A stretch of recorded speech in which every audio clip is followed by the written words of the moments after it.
Jagtial MLA come doctor సాబ్ సంజయ్ అన్నది ఎంకలేని చెయ్యలా సాయం అని నోరు తెరిచి అడగకముందే నేనున్నా అనుకుంటా ముంగట పడతాడు. ఎమ్మెల్యే గిరితోని పబ్లిక్ తిప్పలు తీర్చుడే కాదు తోచినంతలా సాయం చేసుట్లా కూడా ముంగట ఉంటా అని అంటున్నాడు. ఇంతగానం చెప్తున్నారు అన్న మళ్ళా ఏం చేసిందని అంటారా? నేను చెప్పుడు కాదు గాని మీరే కన్లారా చూడుండ్రి. అయ్యో పాపం ఎంత గోసొచ్చే గీ తల్లి కొడుకులకు. గీ తల్లిని మోసుకుపోతున్న అన్నోలది నిజామాబాదట. పేరు దీపక్. కూలీనాలి చేసుకుంటా బతికెళ్లదీస్తున్నాడట. తల్లికి పానం మంచిగలేదని జగిత్యాలలో ఓ ప్రైవేటు దవాఖానలో చూపెడతామని జగిత్యాలకు బయలుదేరిండు. సర్కారు బస్సుల జగిత్యాలకొచ్చిండు. కానీ ఆ నుంచి ప్రైవేటు దవాఖానకు తీసుకుపోవాలంటే ఆటో అన్నలు 50 రూపాయలు అడిగిండట. అసలుకే చేసేది కూలి పనాయే. ఎక్కువ తక్కువ పైసలు లేవు అన్న జోబుల. ఎంతకు అంతే ఆసరనుకొని తల్లిని సంకలెత్తుకొని దవాఖానకు బయలుదేరిండు.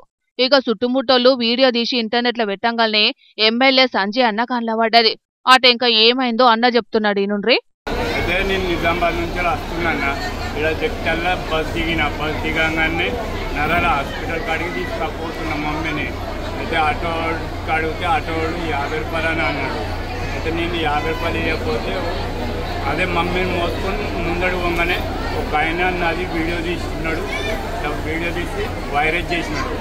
సంజయబాబు ఎమ్మెల్యే సార్ మా బాబు మా అంతర్గాం ద్వారా ఆ సార్ మాకు కార్ ఇచ్చి జగిత్యాల బస్ స్టాండ్కి పంపించినాడు. 500 నా చేతిలో ఖర్చుకి మమ్మీ గురించి తీరా అని అన్నాడు. ఎమ్మెల్యే సంజయ్ అన్నకు ముచ్చట తెలివంగానే ఇక ఆలస్యం చేయకుండా అన్నే స్వయంగా దవాఖానకు వచ్చిండు. తల్లి బాలమ్మ మంచి చెడ్డలు అరుచుకున్నాడు. అన్న ఎట్లయినా డాక్టరే కాబట్టి ఆ దవాఖాన డాక్టర్లతోని మంచిగా చూడుండ్రని చెప్పిండు. ట్రీట్మెంట్ ఇప్పించిండు. అటెంక సంజయ్ అన్న కార్లనే తల్లి కొడుకులను బస్ స్టాండ్లో ఇడిచిపెట్టిండు.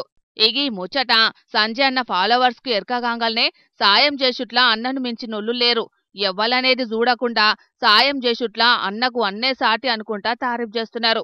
మరిగా లీడర్లు కూడా వీళ్ళు నా నియోజకవర్గానికి చెందిన మనుషులా, నాకు ఓట్లేసే మనుషులా అని చూడకుండా ఆపతున్నోళ్లకు ఆదుకుంటే ఎవలైనా మెచ్చుకొని మెడలేసుకుంటారు. కాబట్టి మాటలు చెప్పుడు కాదు చేతల్ల సుతం వాళ్ళ పనితనం చూయించాలే. ఏమంటారులా?